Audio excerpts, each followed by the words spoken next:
Hello, everyone, and thank you for joining our webinar today. We are excited to hear from Dr. Allen about unlocking GPCRs for oncology. Joshua Allen discovered ONC201 and co-invented the imipridone class of compounds that are being developed by Oncoceutics. He directed the preclinical studies that identified ONC201 as an anti-cancer agent, defined its preclinical profile, elucidated its novel mechanism of action, and extended its pharmacophore into a new class of therapies. Dr. Allen received his PhD in biochemistry and molecular biophysics from the University of Pennsylvania and completed a postdoctoral fellowship in pharmacology at Penn State Cancer Institute.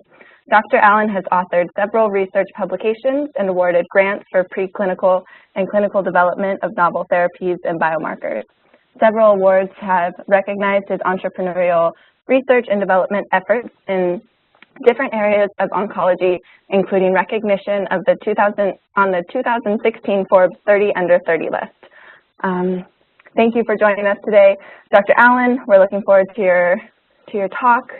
If you have questions during the webinar, feel free to enter them into the Q&A area, and Dr. Allen will answer the questions following the webinar presentation. As a reminder, the slides and the webinar recording will be emailed to registrants tomorrow. And it's at this time, I will hand it over to Dr. Allen. Thank you so much. Thanks, Stacy, and thanks to the whole DiscoverX team for hosting this webinar and giving me an opportunity to share some of Oncoceutics' story here today with this audience. So what I'm going to talk to you about today is the relatively atypical drug discovery approach that we've taken here at Oncoceutics that's led us to the invention of our lead compound, ONC201, that's now in clinical trials for advanced cancer, as well as the target deconvolution that ensued around that lead asset that's led us to a novel therapeutic paradigm within oncology that involves GPCRs.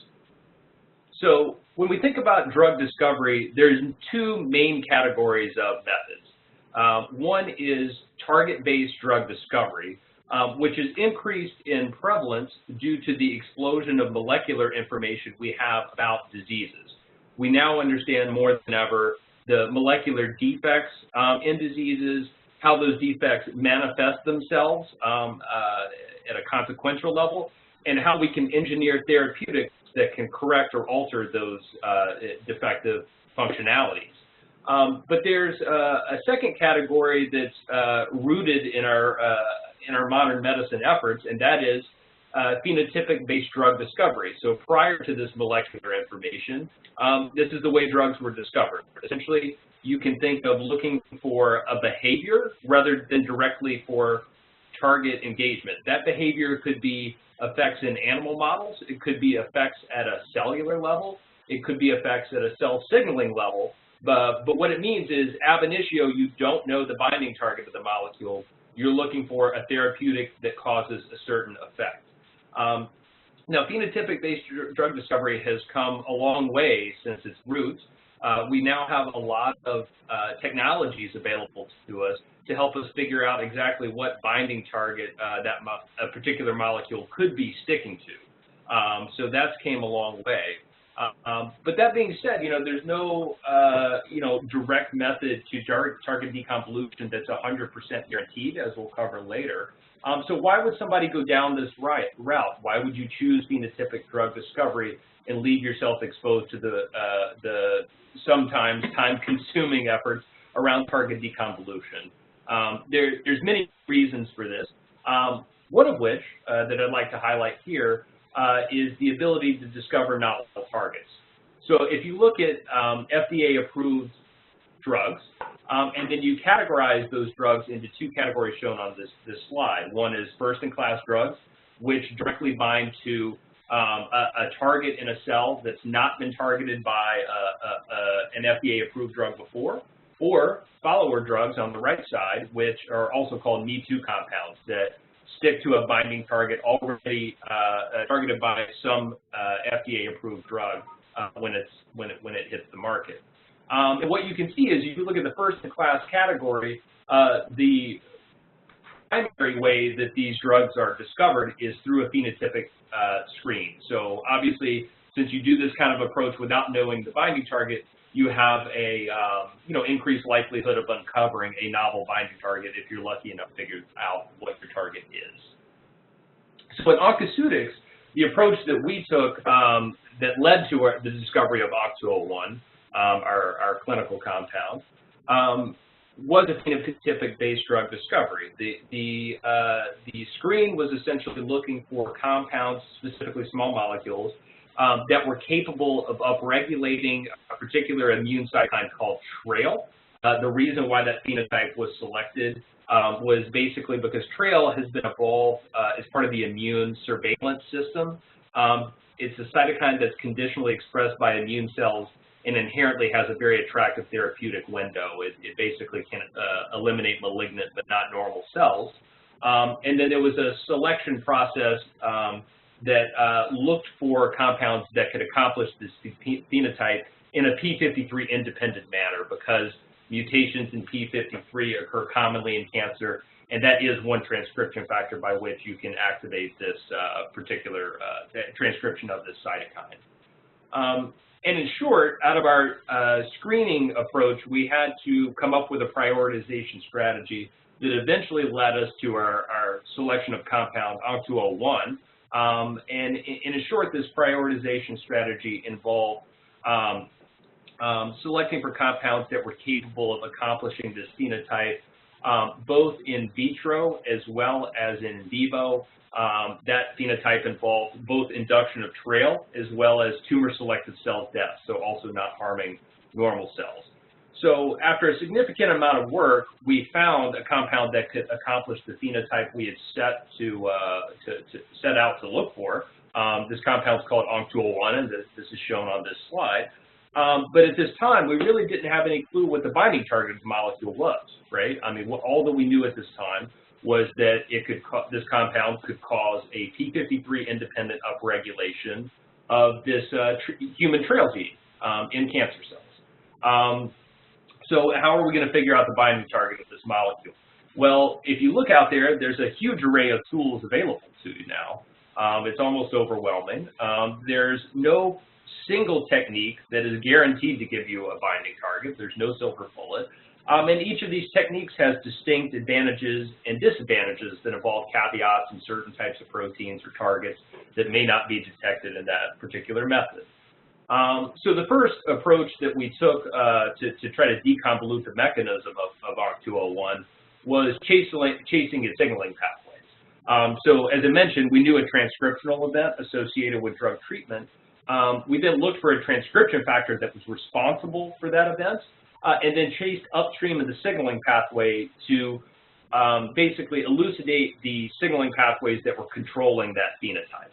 And in short, over 6 years of work went into this effort, and this has all now been published, where we found that the TRAIL induction was being driven by a late-stage inactivation of the RAS signaling cascade, shown in the orange box here on this cartoon. So basically inactivation of AKT and ERK, which cooperatively regulate the transcription factor FOXO3A that sticks directly to the TRAIL gene promoter.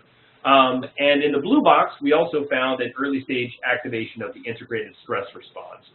So this is the same pathway hit by proteasome inhibitors, except ONC201 activates the pathway not by ER stress, like those compounds do, but instead by functionally redundant stress sensors that are present in this cell. So this was all great because it helps us understand how the molecule is able to kill cancer cells at the effector level, looking at the downstream signaling pathways. It suggested some pharmacodynamic markers of activity, and it also helped explain the spectrum of activity of the molecule, because tumor types where these pathways were particularly important are tumor types that responded particularly well to the drug. So what we didn't know is still, and is shown as a question mark on this slide, is at the beginning of last year, we still didn't know the direct binding target this molecule stuck to lead to these signaling events we've laid out on this slide. But what happened was, in parallel to all of those approaches on the cell signaling level, we explored many target deconvolution approaches, including chemical affinity, purification, where you put a chemical handle on the molecule, try to fish out the binding target, with proteomics, other direct assays looking at FDA-approved targets of oncology drugs. So, for instance, scanning the kinome, all of this came back completely clean. So we knew whatever it was sticking to was something that was novel for oncology because it didn't stick to any of the targets of approved oncology drugs. And so we finally had a breakthrough at the beginning of last year. The prediction of the binding target of the molecule came together from a collaboration at Weill Cornell that had developed a novel in silico algorithm trying to predict binding targets of orphan small molecules. And they came back with a prediction, actually, that ONC201 would directly stick to a couple of G-protein coupled receptors, namely dopamine receptor number 2, shown in this figure, as well as the adrenergic receptors, which are somewhat have some degree of sequence homology there. And interestingly, when we received this prediction, we were already working with DiscoverX to profile G-protein coupled receptors because we had received, this all occurred in parallel to clinical development. So we had received a few CNS active reports from a few patients that led us to do this profiling. And lo and behold, right around the same time this prediction came through, we received our GPCR engagement scanning report back from DiscoverX, where we were looking at the ability of ONC201 to affect beta-arrestin recruitment to various GPCRs that are present in their panels. And we found that, indeed, ONC201 actually selectively stuck to dopamine receptor number 2, as well as dopamine receptor number 3, which is a functionally redundant, closely related family member. So this was just the initial identification, or hit, you would call it, from the screen. We then worked with DiscoverX to better characterize this interaction. So we used a Gadam-Shield analysis shown on the right side to better understand the dissociation constant associated with this particular interaction. So that particular dissociation constant turned out to be 2.9 micromolar, which is almost exactly the same average GI50 of ONC201 across panels of human cancer cells. So it did occur at somewhat of a biologically relevant concentration with respect to what we see with cancer-killing types of assays. And we could drill deeper into the selectivity of the molecules. So we then pursued basically higher doses of the drug to see if we could bring out off-target effects of the molecule or better understand the selectivity, at least within the dopamine receptor family. And you can see in this plot on the left that essentially the drug is highly selective for dopamine receptor number 2 and number 3. And if you go to concentrations that are more than 10-fold the affinity of ONC201 for these two receptors, you don't bring out any antagonism. This turns out to be quite important for us for a few different reasons. The selectivity, you might intuit, is important for safety, but it turns out on the oncology side that this is actually important for the efficacy as well. So the dopamine receptor family member has 5 distinct members. Dopamine receptor number 2 happens to have 2 different isoforms. But these different family members are grouped into 2 subfamilies called the D2-like and the D1-like family. Those 2 subfamilies couple to the same downstream signaling pathways, but they directly oppose each other.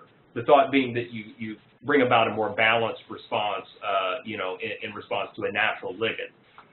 And what this means for us, if we're trying to impart a therapeutic effect through this receptor, is that if we directly target the D2-like family, that will result in a better effect than targeting basically the whole family, which includes D1-like, that will overall dampen your therapeutic response.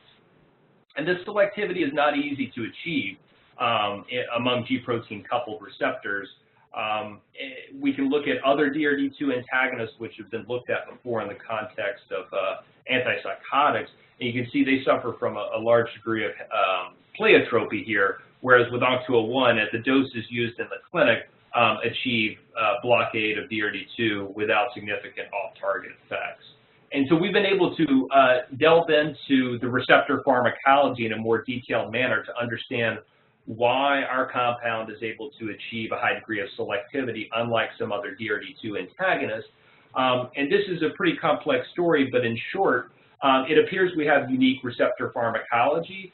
The first hint of this was an extremely slow dissociation rate that came up with the molecule when we looked at on-off rates that also corroborated the dissociation constant we saw with DiscoverX.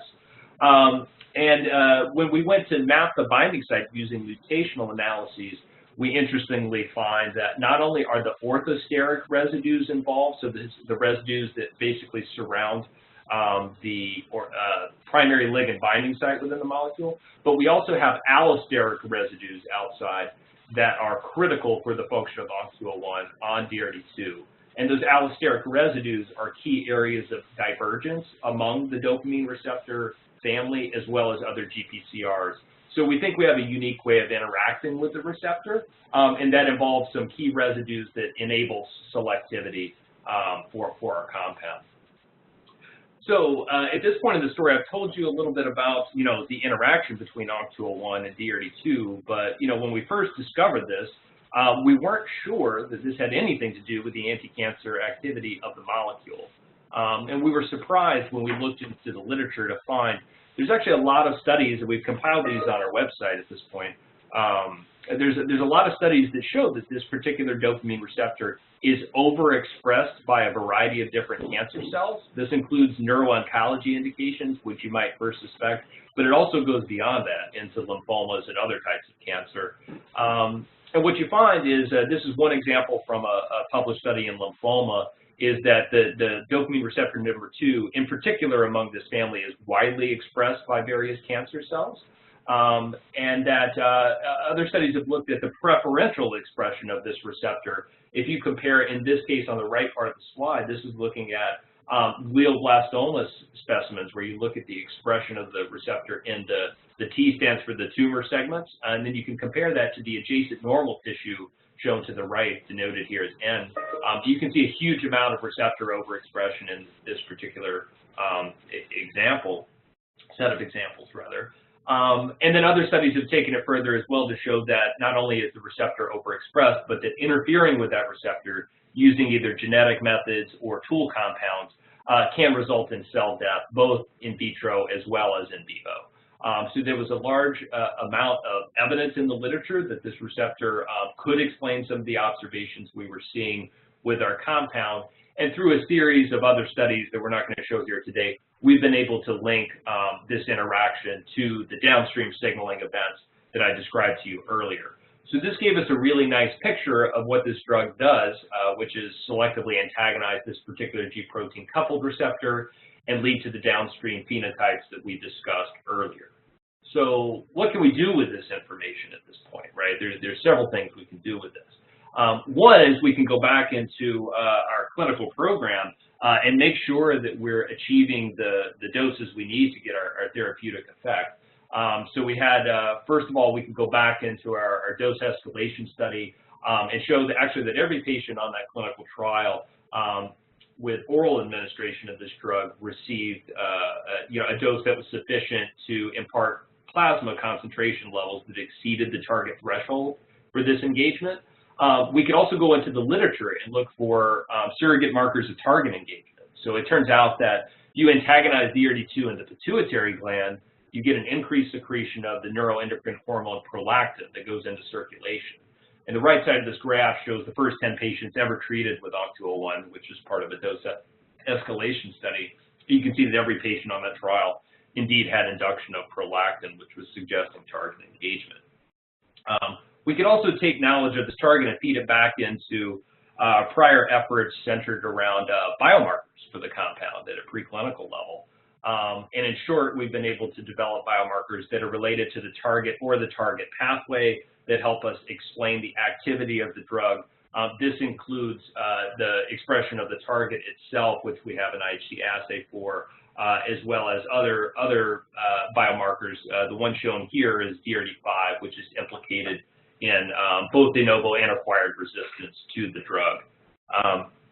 We've also been able to alter our clinical program to look more carefully at DRD2 overexpressing malignancies, and this has resulted in some extremely encouraging results.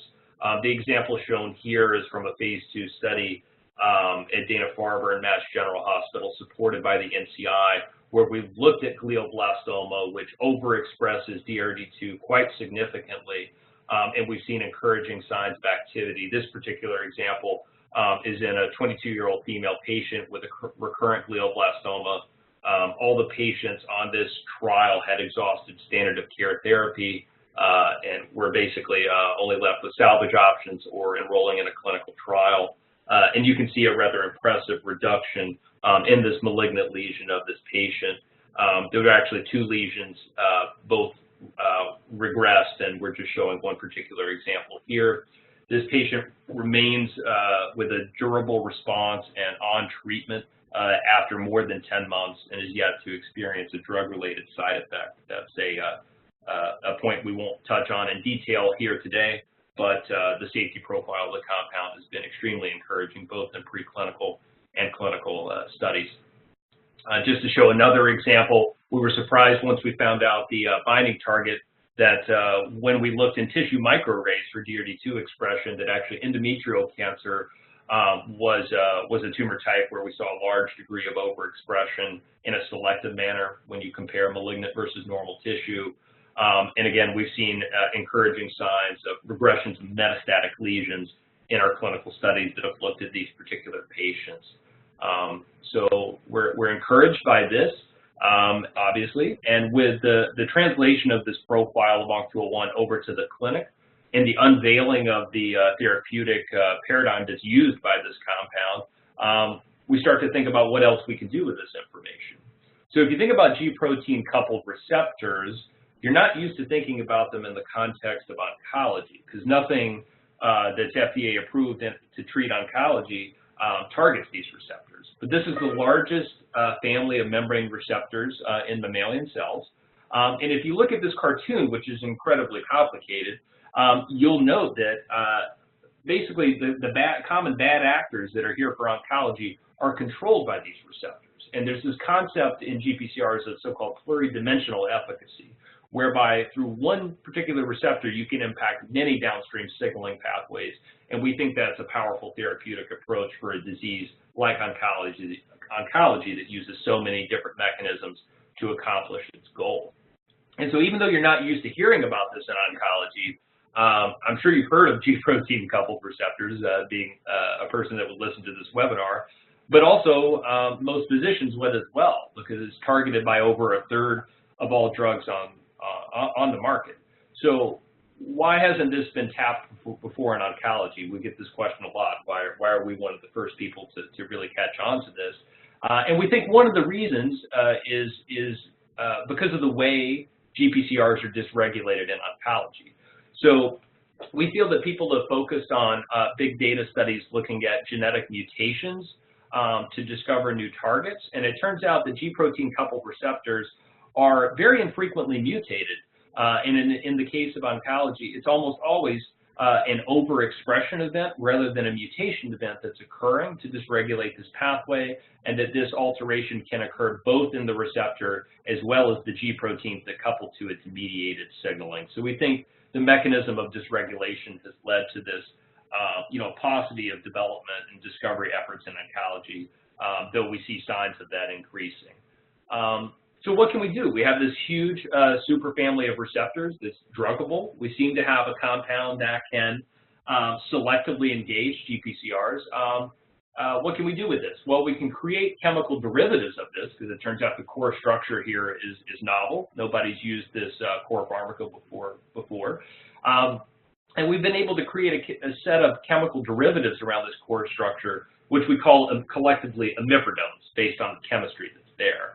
And so what this means is we've been able to create various imipridone family members with promising anti-cancer activity. We've been able to feed them back into some of DiscoverX's assays and discover not only can we create second generation, perhaps, compounds that can bind more potently to DRD2, but we can also create other imipridone family members that don't bind to DRD2 at all anymore, and instead engage other G-protein coupled receptors.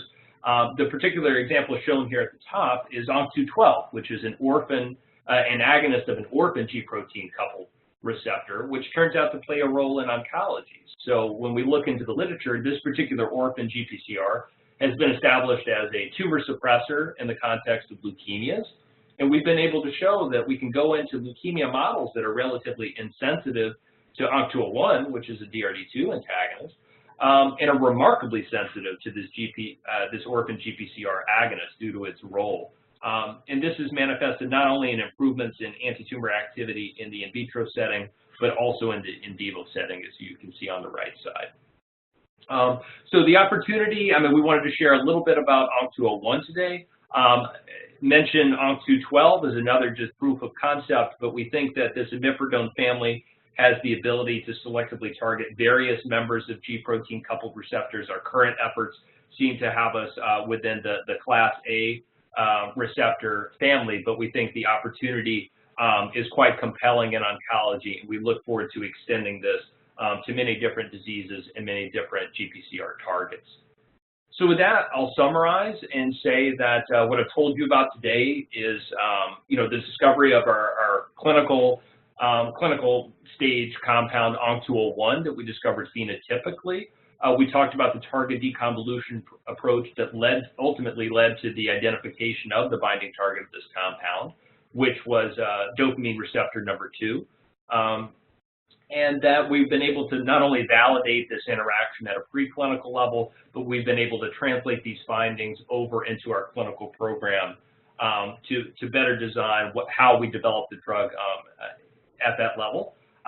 And following this discovery and validation work with the parent compound, we've now been able to extend this into a family of compounds that are in development and can engage different G protein coupled receptors, and ultimately yielding a class of compounds that have various utilities within oncology. So with that, I'll thank DiscoverX for letting me share a little bit of our story here today, and I'll welcome any questions. Thanks so much, Dr. Allen. At this time, if you have any questions, go ahead and enter them into the Q&A box. And Dr. Allen, we do have a question. The question is, why would cancers upregulate a dopamine receptor? That's a great question, one that was high on our list when we first made this discovery. And I think in short, it goes back to the complicated cartoon I was showing around this pluridimensional efficacy concept, right? So you think about why, take a step back, even outside of this particular target, think about why cancer cells overexpress some of the proteins they do, right? Think about the growth factor signaling pathway, for instance. You see gene amplifications and upregulation of EGFR and HER2 very commonly in oncology. And the reason why those cancer cells do that is by dysregulating that one particular gene or protein, you can lead to the activation of a whole slew of pro-survival signaling pathways that help it accomplish its goal. So I think if you think back to this cartoon, when you look at GPCRs, of course, DRD2 is one of those GPCRs.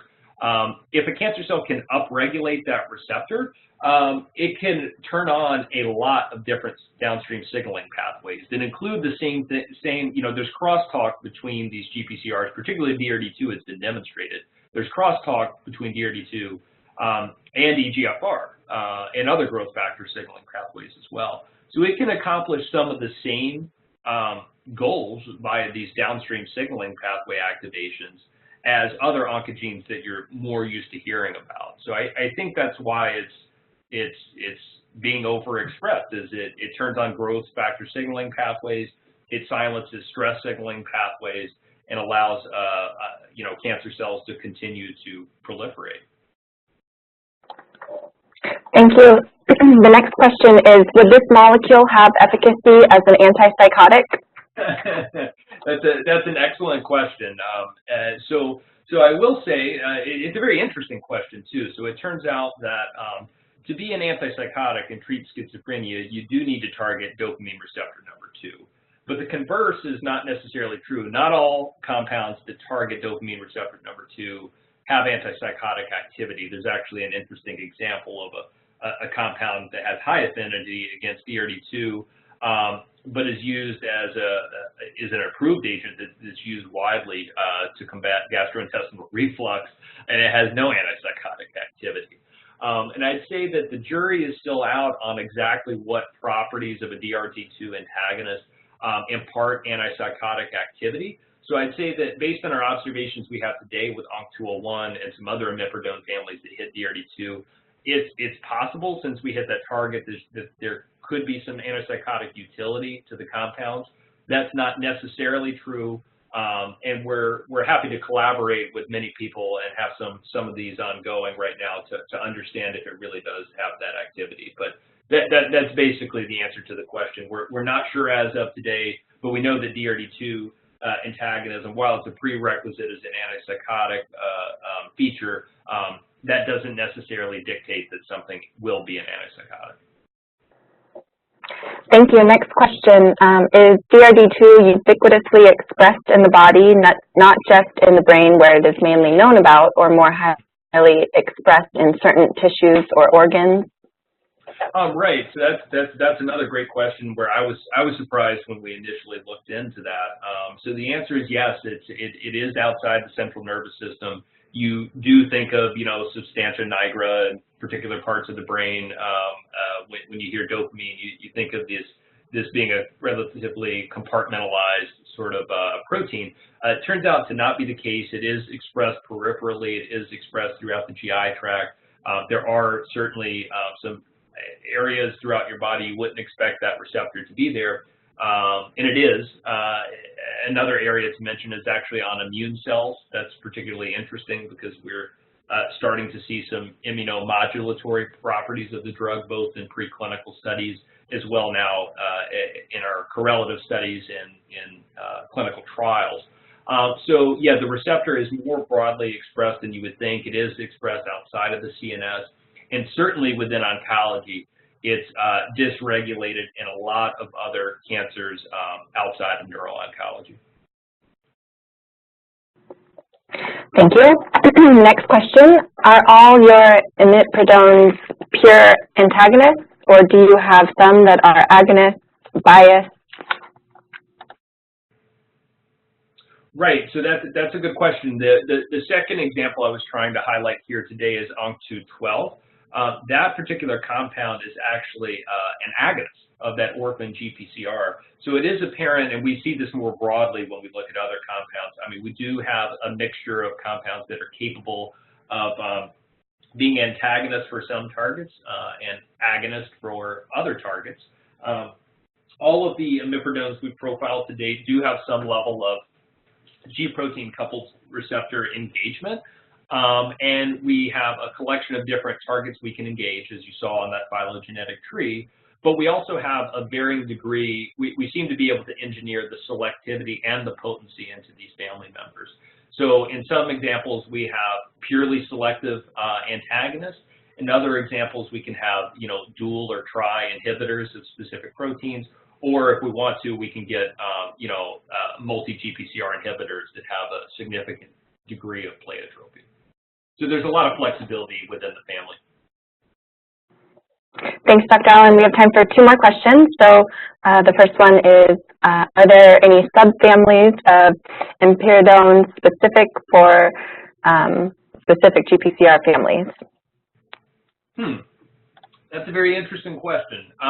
I think the answer is yes. There's certainly subsets of imipridones that cluster into certain targets. We have, a cluster of them that can hit DRD2, a different cluster of them that can hit GPR132, and then we have some that can combine those targets, which is really interesting. So I do think there are subfamilies. We continue to explore this opportunity. I think there's a lot of family members out there that we have intellectual property around and will continue to evaluate. So I think the answer is yes, and we look forward to continuing to explore that. Wonderful. The final question here is, in which types of cancer is DRD2 most involved? Right. So, I mean, I think the 2 examples that you could see, I showed the clinical data for, are clear examples. So glioblastoma and endometrial cancer, we find, for instance, having a high degree of expression of DRD2 when you compare malignant to normal tissue. You can find this at the RNA level and at the protein level as well. There are other types of cancer that have extremely high dopamine receptor 2 expression. One very good example is a rare adrenal gland cancer called pheochromocytoma. That's a catecholamine secreting tumor. And we've actually found an extremely compelling preclinical activity in this setting. And there's a study that looks to launch later this year at Cleveland Clinic looking at this particular indication. So, I mean, those are just a few examples.